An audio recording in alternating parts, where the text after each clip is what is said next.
Hola, ¿qué tal? Bienvenidos al Club de Prensa. Es un gusto saludarlos y acompañarlos nuevamente. Soy María Luisa Rosell por Juan Carlos Iragorri, que se encuentra fuera de la ciudad de Washington.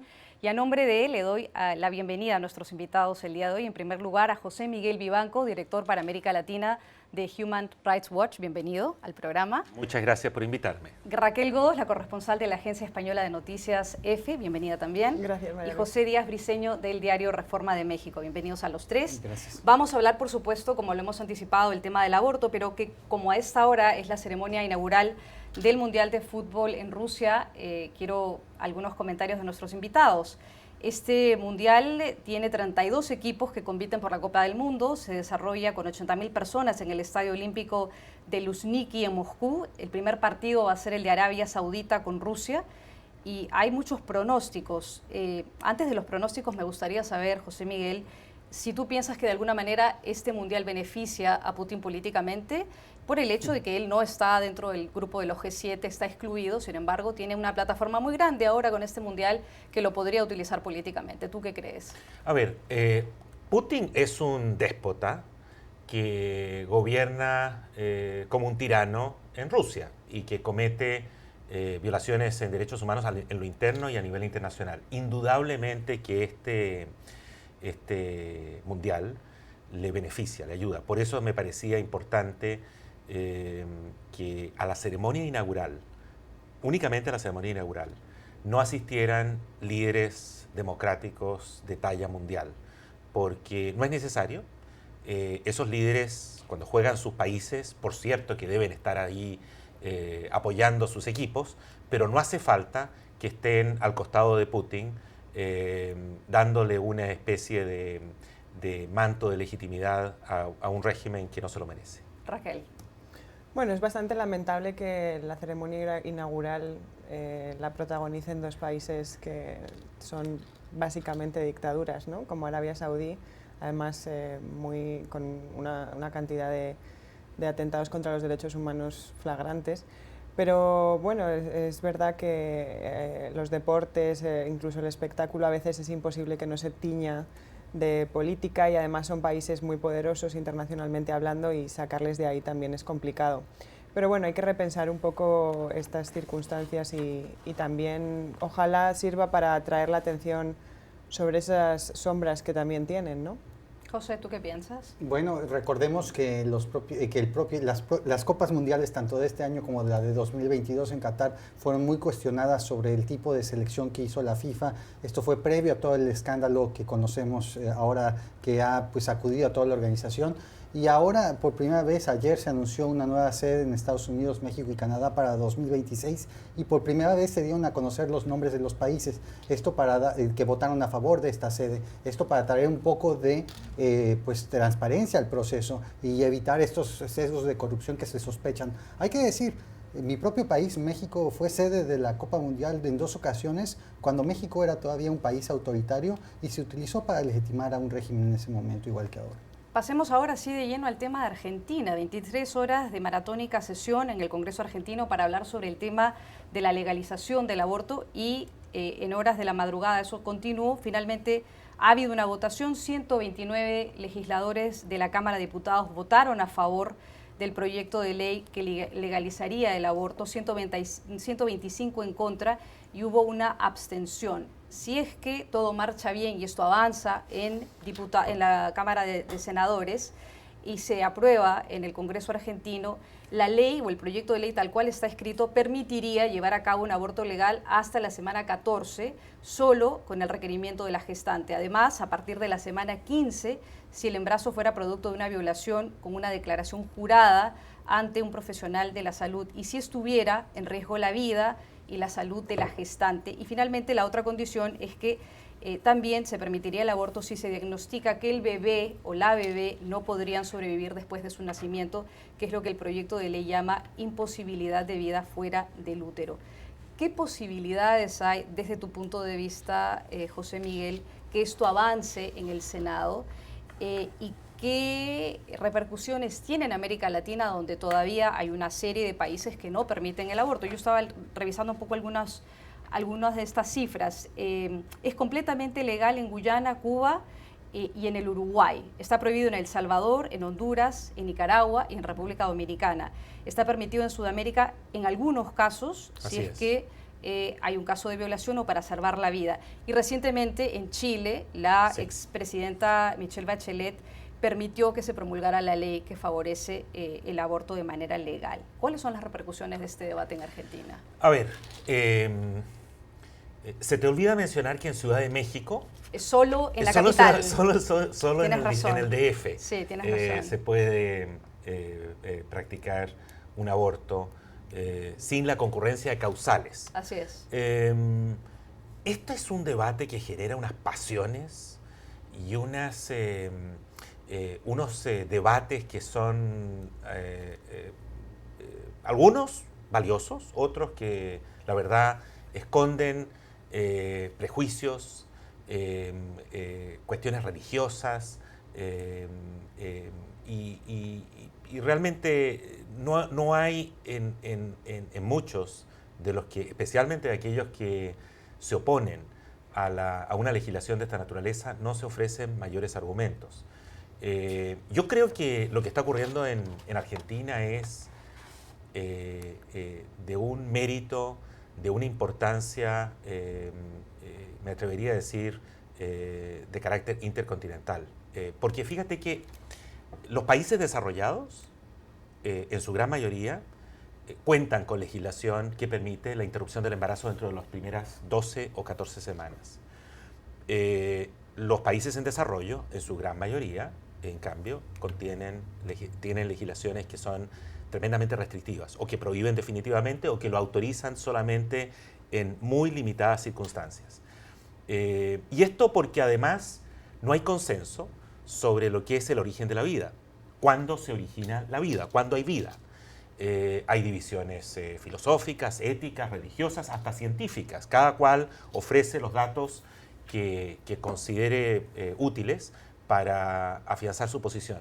Pero desde el punto de vista de derechos humanos, hay absoluta unanimidad en todas las instancias de derechos humanos a nivel global, incluyendo aquellos que velan por la vigencia de la Convención sobre Derechos del Niño, en el sentido de que hay que despenalizar y hay que legalizar el aborto para proteger la vida, la salud de la madre. Ahí no hay realmente duda alguna. Lo que está haciendo Argentina es ajustar su legislación interna a estos estándares internacionales. ¿Qué posibilidades hay? Como tú preguntas, María Luisa, que esto prospere en el Senado.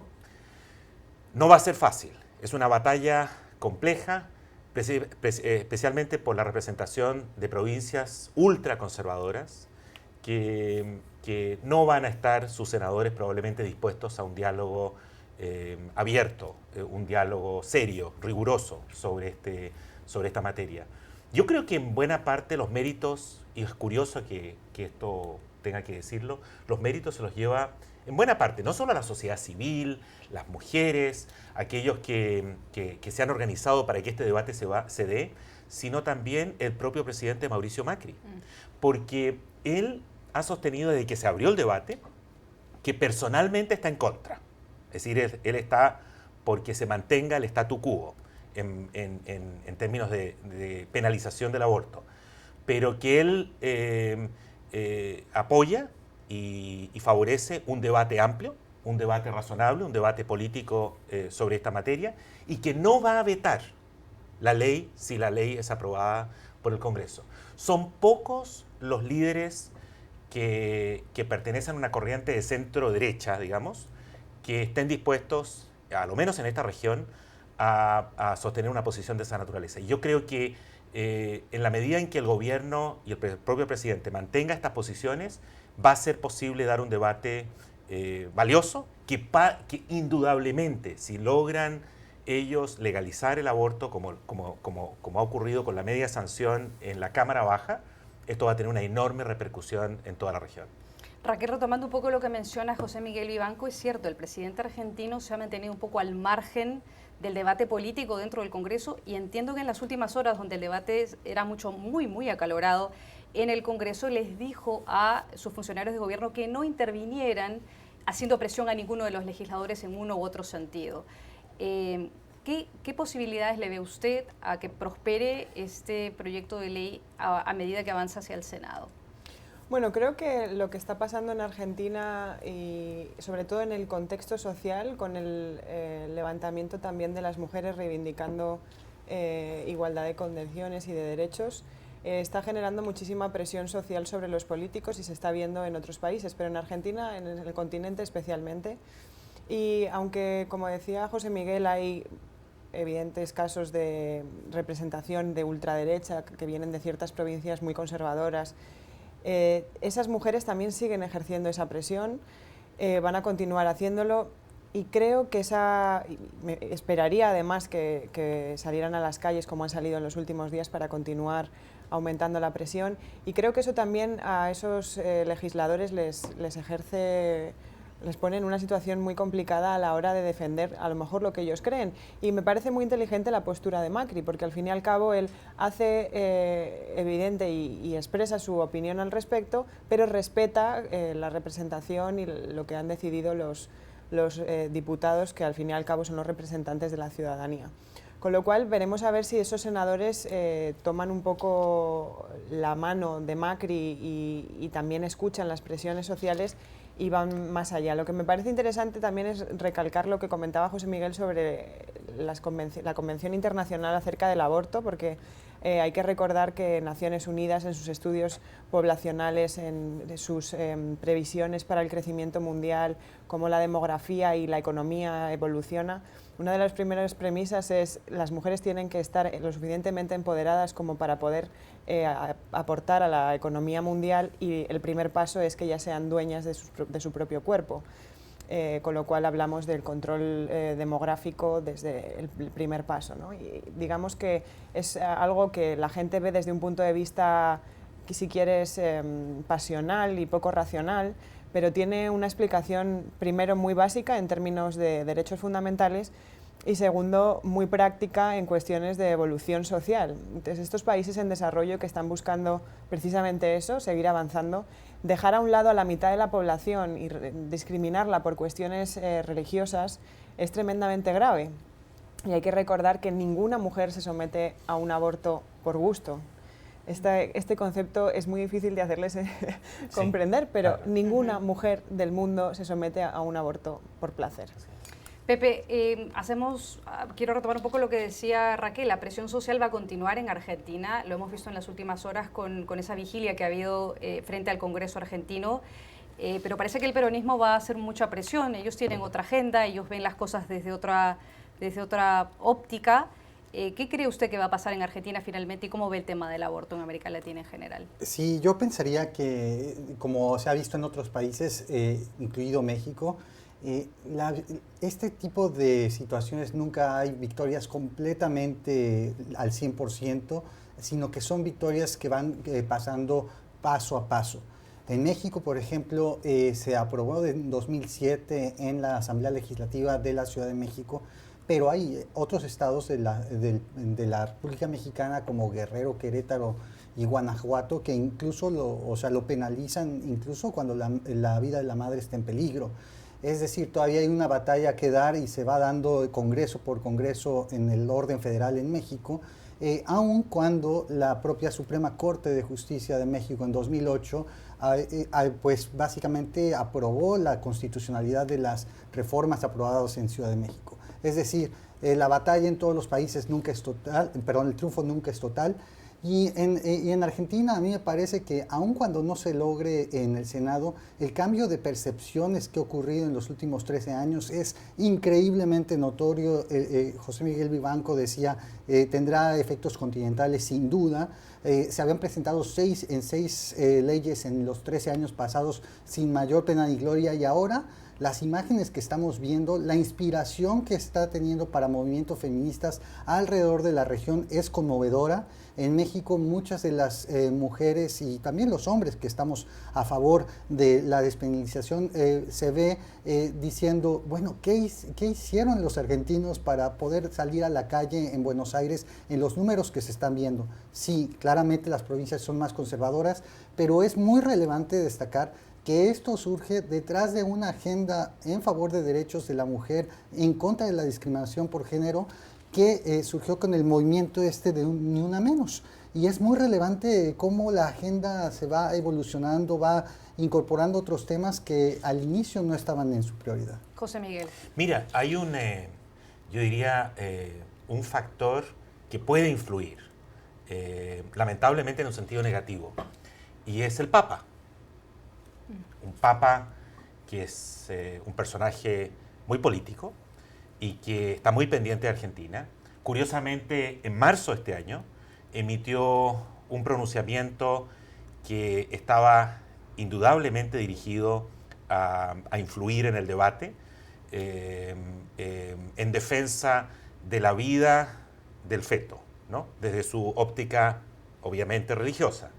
Yo creo que, conociendo al Papa, me parece que se va a tratar de insertar en este debate. Y algo que decía Pepe que es interesante es que yo no sé si esto es una cuestión entre peronistas o no peronistas, pero recordemos que Argentina estuvo gobernada por el peronismo, con mayorías en el Congreso durante largos años, Néstor Kirchner, Cristina Kirchner, y este debate no tuvo ninguna posibilidad de aflorar, ninguna. Y hoy día, en cambio, hay un ambiente donde la gente efectivamente se está manifestando con total libertad. Y no olvidemos tampoco que el propio ministro de Salud del gobierno, del gabinete del presidente Macri, está abogando por una legislación que despenalice el aborto. Tiempo para hacer una pausa, ya volvemos después a Club de Prensa.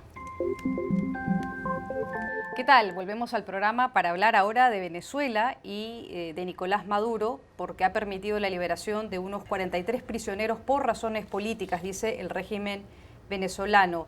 En un mes Maduro ha liberado en 3 ocasiones a presos políticos. Hay algunos rumores de que podrían darse otras liberaciones en el futuro, pero Delcy Rodríguez, que es la presidenta de la Asamblea Constituyente, ha dicho que este es el último anuncio de liberaciones del gobierno, por lo menos en esta etapa. Algunos defensores de derechos humanos en Caracas dicen que de ese número de 43, solo 15 son verdaderamente prisioneros políticos y que los otros son delincuentes comunes o son militares que han estado en desacuerdo con el régimen chavista y con el gobierno de Maduro. Los prisioneros fueron trasladados desde la Cancillería en Caracas y ahí se les dijo, en forma de advertencia muy clara, no tomar de nuevo el camino de la violencia. ¿Qué es esto? ¿Es un gesto político de cara a las presiones que tiene el régimen de Maduro? ¿Se pueden esperar otras liberaciones o esto es solamente un paréntesis, pero no vamos a ver más liberaciones en el futuro? No, este es un acto típico de un régimen dictatorial.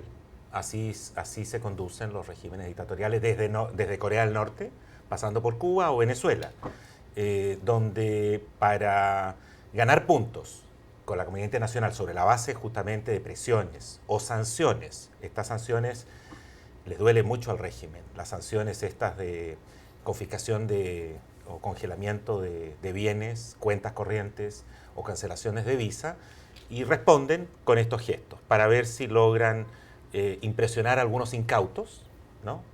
Algún gobernante, o probablemente están actuando bajo la recomendación de Rodríguez Zapatero, que sigue todavía por ahí pululando y buscando algún tipo de relevancia en ese proceso, pero estas son simplemente gestos de manipulación de lo que es opinión pública. Obviamente que la liberación de estas personas, que nunca debieron estar detenidas, porque no hay cargos serios en su contra, porque son, y me refiero a los prisioneros políticos genuinos, aquellos que el Foro Penal, que es la organización que se dedica justamente a examinar esta materia, los califica como prisioneros políticos. El resto, muchas veces están abultadas las cifras con criminales comunes o incluso personas que por algún motivo han estado en detención y se trata de miembros de colectivos, estas pandillas de delincuentes que trabajan junto al gobierno o son militares o policías que algún tipo de infracción cometieron. Entonces abultan las cifras para impresionar más, pero que aquí realmente lo que se busca es oxígeno, es desactivar la presión internacional. Que no creo que va a ser el caso. ¿Tú coincides en que podrían lograr desactivar la presión internacional, Raquel? No, la verdad es que Evidentemente el gesto no es condenable. Están liberando a gente independientemente de que el porcentaje esté maquillado porque al final hay más presos comunes que presos políticos, pues al fin y al cabo es un gesto positivo en cualquier caso, sobre todo para ellos que estaban encerrados de una forma injusta. Pero dudo mucho que la presión internacional, me parece hasta ingenuo pensar que van a tener algún tipo de compensación por ese gesto, porque al fin y al cabo los países democráticos piensan que eso es lo que tiene que pasar y que nadie te tiene que premiar por hacer las cosas como debes hacerlas, ¿no? Entonces, no creo que vaya a haber ninguna rebaja de esta situación. Creo que la comunidad internacional está totalmente unida, o al menos los países más occidentalizados, en seguir presionando para convocar unas elecciones libres, para hacer un proceso democrático limpio y transparente, y creo que va a continuar siendo así. Veremos a ver de qué forma Venezuela se enfrenta a las sanciones económicas que no van a ser levantadas por estos gestos por parte de Estados Unidos, sin ninguna duda. Ayer leía que PDVSA está empezando a refinar crudo extranjero porque no tienen petróleo propio, y esa presión empieza a ser muy, muy seria. Estados Unidos y el Grupo de Lima lo sabe y van a seguir presionando. El tema es que, bueno, en el foro de la OEA no creo que haya mucho éxito a la hora de mandar un mensaje más fuerte que el que ya han mandado, pero creo que aquí la cuestión está de la mano de las sanciones económicas, que es realmente donde se está ahogando al régimen de Maduro. Pepe, entre los liberados en este tercer gesto que ha tenido el gobierno, el régimen de Maduro, está el caso de Vilca Fernández, una dirigente estudiantil que participó durante varios enfrentamientos cuerpo a cuerpo con las fuerzas de seguridad de Maduro y que tuvo una huelga de hambre larguísima, incluso en días en que todavía estaba vivo Hugo Chávez. Muchos de los liberados son procesados por la crisis política y las protestas entre el 2014 y 2017. ¿Cuál es su percepción de este gesto de liberación de Maduro? Bueno, los números se calcula que hay por algunas organizaciones alrededor de 300 presos políticos, pero es imposible realmente saber. Son apenas estimaciones, pero lo que hay que destacar es que desgraciadamente también no son liberaciones que necesariamente sean pues una apertura total a la libertad de estas personas. En muchos casos son libertades condicionales, con algunas pues cosas específicas que se les prohíbe hacer, como salir del país. E incluso muchos que están fuera del país, que han sido exiliados, si regresan a Venezuela, pues tienen una cárcel segura. Y esto pues se suma a la cantidad de malas noticias que están saliendo de Venezuela. Bien decía Raquel, hablaba de refinación de crudo extranjero, se habla de hiperinflación. Apenas ayer en Colombia se hizo notar que más de 800,000 venezolanos salieron en menos de 15 meses, los 15 meses pasados a ese país. Y la verdad la situación al interior de la sociedad venezolana se hace cada vez más difícil, y estos pequeños pues gestos, como bien decía José Miguel Vivanco, son prácticamente salidos de un manual de operación de los regímenes autoritarios más duros. ¿Esto consuela la suerte del pueblo venezolano? Para nada. Esto realmente al contrario nos dice el tipo de sociedad en la que están viviendo. Me quedo con usted para hablar de México, de su país, Pepe, porque los candidatos han tenido un debate recientemente y ahora están un poco abocados a la recta final de la campaña electoral, porque el 1 de julio son las elecciones en México. Manuel Andrés López Obrador es el puntero en las encuestas, todo indica que él llegaría a ser presidente si es que no surge ninguna sorpresa. Él ha insistido en las últimas horas en que todas las medidas sociales incluidas en su programa electoral se van a financiar con los resultados de la lucha contra la corrupción y que el recorte a los sueldos de los más altos funcionarios también va a contribuir a esa causa. Un plan de austeridad que él dice que va a ser muy efectivo. Pero muchos expertos están diciendo que esto no se lograría a menos que no se suba la recaudación de impuestos. AMLO dice que eso no es necesario. Y Ricardo Anaya, que es el segundo en las encuestas, dice que daría a todos los mexicanos una cantidad fija de dinero todos los meses como un aporte de ingreso básico universal. Muchos economistas también coinciden en este caso que si no hay una recaudación tributaria mayor, no se puede lograr ninguna de estas propuestas. ¿Por qué es que los candidatos insisten en hacer estas propuestas económicas y en explicar en realidad cómo van a lograr esos objetivos? Mayra Elisa, creo que tienes la respuesta en la pregunta, porque estamos en campaña. Es obvio. Estamos en campaña y yo no he visto nunca a un candidato ganar aumentando impuestos o proponiendo aumentar impuestos. Incluso en México, que es el sexto país de América Latina que menos impuestos recauda, realmente para el tamaño de México, siendo una de las potencias en América Latina, la cantidad de porcentaje del PIB que recauda el Estado mexicano es dramáticamente pequeña. Y pues también aquí nos habla de cómo el tema de impuestos está satanizado incluso por alguien como López Obrador, que en principio es el candidato de izquierda nominalmente, y que debería incluso plantear justamente aumentar la recaudación de algunos sectores, pero eso pues nos dice justamente lo propio amorfo que es el programa que está proponiendo López Obrador hacia adelante. 800,000 millones de pesos salidos, como bien decía usted, de un régimen de austeridad, de contra la corrupción y bajando los salarios de los altos funcionarios. Muchos dudan que exactamente eso se pueda lograr. También está la cuestión de la salida de talentos que por ejemplo, el bajar los sueldos podría representar para el gobierno federal mexicano. Y pues también lo absurdo que pasaba en el debate era que justamente López Obrador, ante la distancia que tienen las encuestas de 26% de acuerdo al periódico Reforma respecto a Anaya, pues básicamente salió a defenderse, a evitar que no hubiera ningún autogol en el debate de hace 2 días. Y justamente el moderador le decía, antes de que me conteste que usted va a hacer esto combatiendo la corrupción, ¿cómo propone aumentar los fondos para la salud o para la educación? Porque la cantaleta de López Obrador en cada una de las preguntas es, esto lo voy a hacer combatiendo la corrupción. Y esto bajo la paradoja de que el propio plan anticorrupción de López Obrador está en cuestionamiento. Él se opone a una fiscalía independiente en México, algo que ha sido la bandera de la sociedad civil recientemente y que, bueno, nos hace pensar en un viejo presidencialismo que creíamos que se había ido en México.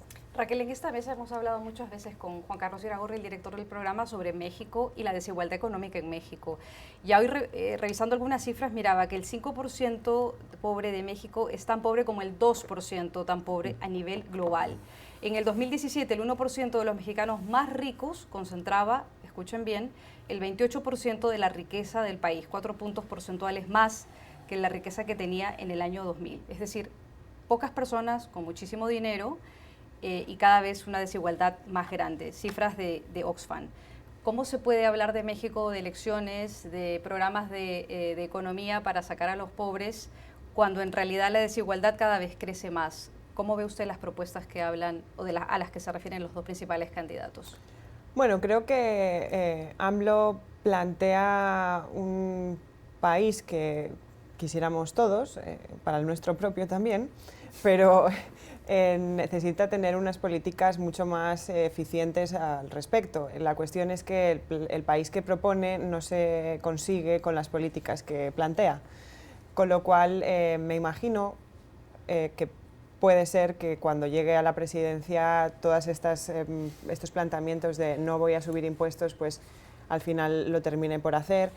Hay muchas políticas que ahora mismo no las comenta porque son impopulares, porque en campaña no venden, porque es muy difícil explicarle a la gente que para que tengan una vida mejor tienen que poner más plata al Estado y el Estado repartir mejor.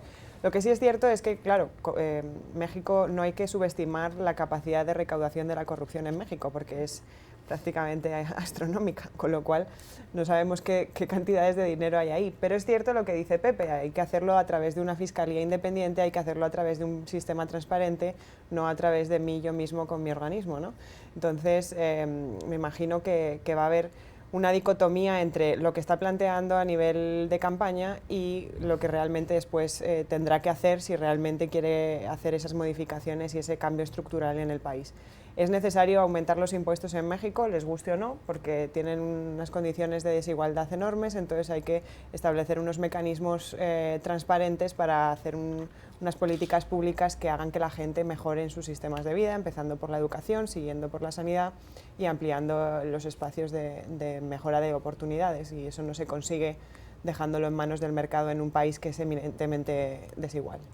Además de la desigualdad, José Miguel, también la impunidad es un problema muy serio en México. Usted, como defensor de derechos humanos, que ha visitado y ha visto México de cerca en los últimos años, ¿qué cree que se debería hacer en el siguiente gobierno? Sea Andrés Manuel López Obrador el que gane las elecciones o Anaya. Mira, yo creo que si somos serios, México tendría que partir prácticamente de cero. Porque en materia de impunidad, es decir, la incapacidad del aparato judicial mexicano para obligar a rendir cuentas y castigar a quienes están involucrados en actividades propias del crimen organizado, corrupción, violaciones a derechos humanos, es ciertamente un escándalo. Es que no hay parangón con países grandes de América Latina.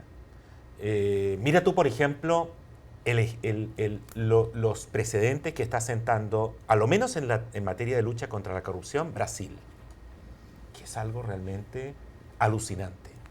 Ver cómo Brasil, en poco tiempo, ha sido capaz el Poder Judicial, el Ministerio Público, la Policía Federal, los jueces, de ir contra la corrupción a todo nivel, de izquierda, de derecha, del actual gobierno, del gobierno anterior, del sector empresarial. Y eso no lo ves en México. En México la verdad es que lo que reina... a ver, me atrevería a decir algo más. Salvo aquellos que no cuentan con protección partidaria, por el partido político que gobierna en el estado donde ellos residen, o por protección porque visten uniforme, o por protección porque tienen recursos. Todos aquellos que cuentan con algún grado de protección no rinden cuentas ante la justicia en México. Da igual el calibre de los crímenes que cometan. Y eso es algo donde creo que México ya está llegando al fondo en estas materias, y todas las reformas, todos los intentos que se han hecho hasta ahora han fracasado. Por lo tanto, yo soy muy escéptico y muy pesimista de lo que se pueda hacer con medidas de maquillaje o aprobando una nueva ley, ¿no? Si realmente México no está en condiciones de darse una infraestructura seria, ¿no?, rigurosa, independiente, autónoma, con los necesarios recursos, esta situación se va a prolongar. Con esos comentarios hacemos un corte comercial y ya regresamos a Club de Prensa. Volvemos a Club de Prensa para hablar ahora sobre Estados Unidos, sobre el presidente Trump y sobre Kim Jong-un, a propósito de esta reunión que ha tenido esta semana, esta declaración conjunta que firmaron ambos. Ha sido cuestionada y el secretario de Estado, Mike Pompeo, ha rechazado precisamente esos cuestionamientos. Pompeo dijo que los cuestionamientos a la declaración conjunta son, comillas, insultantes, ridículos y francamente absurdos. Así se ha expresado el secretario de Estados Unidos, de Estados Unidos en Seúl, donde tuvo reuniones con funcionarios del gobierno de Corea del Sur para informar sobre el acuerdo que ha tenido Trump y con Kim Jong-un y que han firmado. Cuando se le preguntó específicamente sobre la verificación de la desnuclearización de Pyongyang y sobre si sería irreversible y que falta una serie de detalles que no han sido mencionados en la declaración, el secretario Pompeo dijo: las modalidades están comenzando a desarrollarse, habrá mucho trabajo que hacer, hay un largo camino que recorrer. Para el secretario Pompeo, la administración está trabajando duramente para que se consigan esos objetivos y que el gran desarme con Corea del Norte será antes de que termine el mandato del presidente Trump en enero del 2020. ¿Le podemos creer al secretario de Estado, José Miguel? Yo creo que creerle a esta administración en estas materias es un salto al vacío. Mira el contraste. Trump rompe el acuerdo con Irán, que era verificable e irreversible, y que los iraníes estaban cumpliendo de acuerdo a todas las verificaciones que se han hecho por parte de organismos independientes. Y a cambio de eso, le rinde homenajes y elogios de todo tipo a uno de los dictadores más brutales que ha conocido la humanidad, como es el dictador de Corea del Norte. ¿A cambio de qué? A cambio de nada.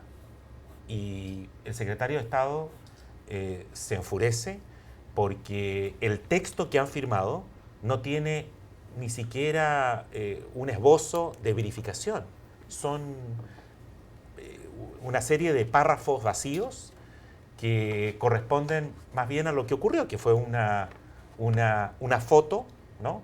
Unas imágenes donde concretamente, tangiblemente, lamentablemente, no existe prácticamente nada. Además, insisto, respecto de un líder que tiene un récord que es difícil, digamos, en el mundo contemporáneo, salvo durante la Segunda Guerra, probablemente comparable al de Hitler en materia de derechos humanos. Y este señor, Trump, lo abraza, lo saluda, lo felicita y lo elogia como un hombre talentoso que ha sido muy exitoso en controlar el país, un país complicado, difícil según él, y ha llegado hasta justificar las ejecuciones extrajudiciales del dictador de Corea del Norte. Es curioso cómo Trump, con los líderes democráticos como el primer ministro Trudeau de Canadá o la presidenta de Alemania, Angela Merkel, se siente tan incómodo. Sin embargo, con el dictador de Filipinas, Duterte, el general Sisi de Egipto o este otro dictador, los trata como si fueran sus principales aliados. Realmente creo que es muy revelador de su personalidad.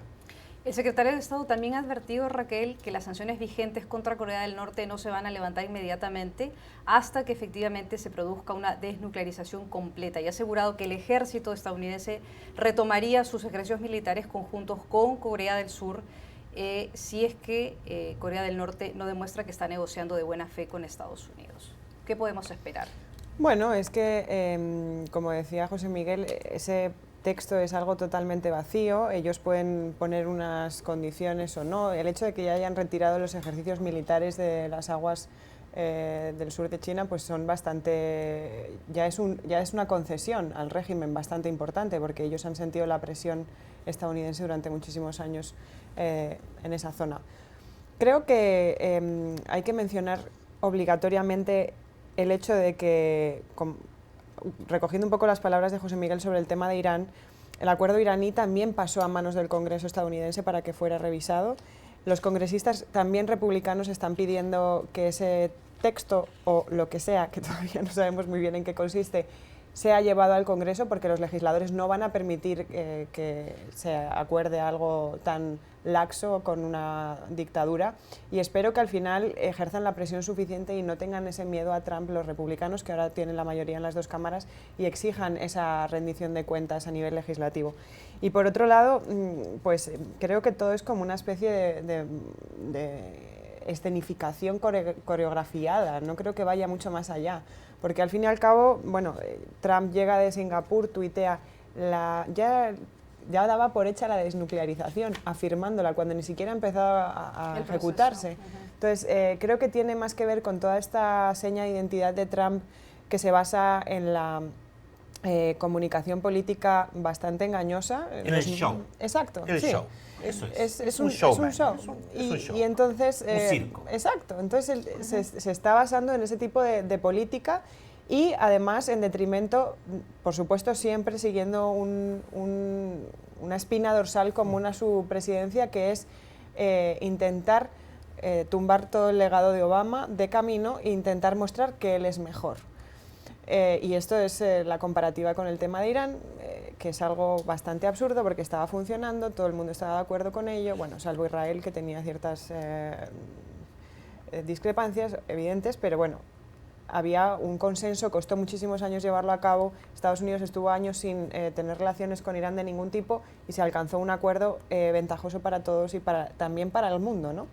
Sin embargo, de aquí no sabemos qué va a salir. Hemos tenido una fotografía muy bonita y un par de intervenciones entretenidas, porque no tienen contenido realmente político. Y bueno, ahí seguimos mientras en el país pasan otras cosas mucho más graves, ¿no? José, ¿será que Estados Unidos está haciendo más concesiones como lo han dejado entrever Raquel y José Miguel?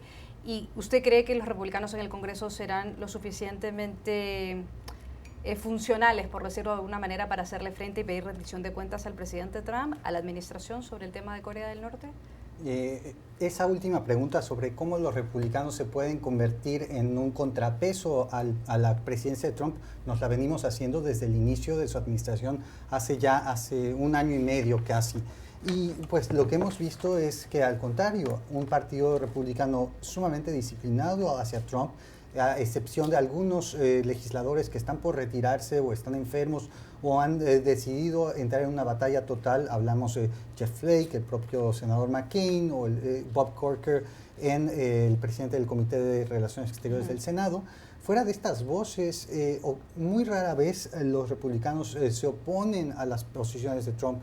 Muy recientemente, esta misma semana, Trump salió con un mensaje de último momento castigando a Mark Sanford, un legislador de Carolina del Sur, por no seguir básicamente a pie juntillas sus posiciones en la Cámara Baja, y pues resultó no reelecto. Esto significa que pues básicamente todos tenemos elecciones en noviembre, todos los congresistas y senadores que enfrentan reelección van a andarse con muchísimo cuidado en contradecir a Trump, al menos hasta noviembre de este año, si no es por el resto de la presidencia de Trump. Yo no tengo muchas esperanzas que los republicanos den un giro de 180 grados para controlar una presidencia que está siendo modelada de acuerdo a la esfera, bien decía José Miguel Vivanco, la esfera personal de Trump, que es un baby boomer que creció en los 60s y en los 70s y modeló toda su vida fuera de los regímenes democráticos de la sociedad estadounidense.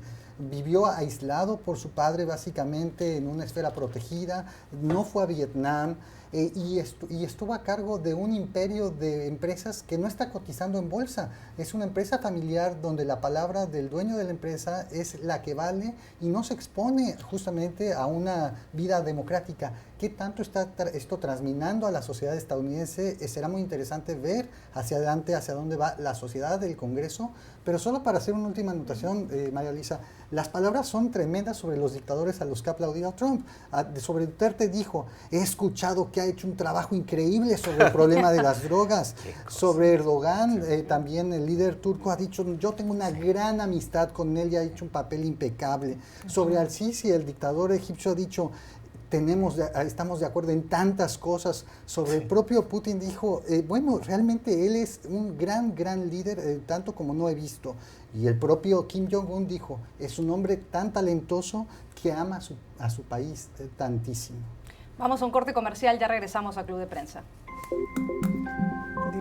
Lamentablemente se nos acabó el tiempo en Club de Prensa, pero les damos las gracias a ustedes por su sintonía y a nuestros invitados por venir al estudio el día de hoy. Nos reencontramos el día de mañana y agradecemos por supuesto a José Miguel Vivanco de Human Rights Watch, director para América Latina de esa organización de derechos humanos, a Raquel Godos de la agencia de noticias EFE y por supuesto también a José Díaz Briceño del diario Reforma de México. Gracias y nos reencontramos en otro momento. Hasta luego.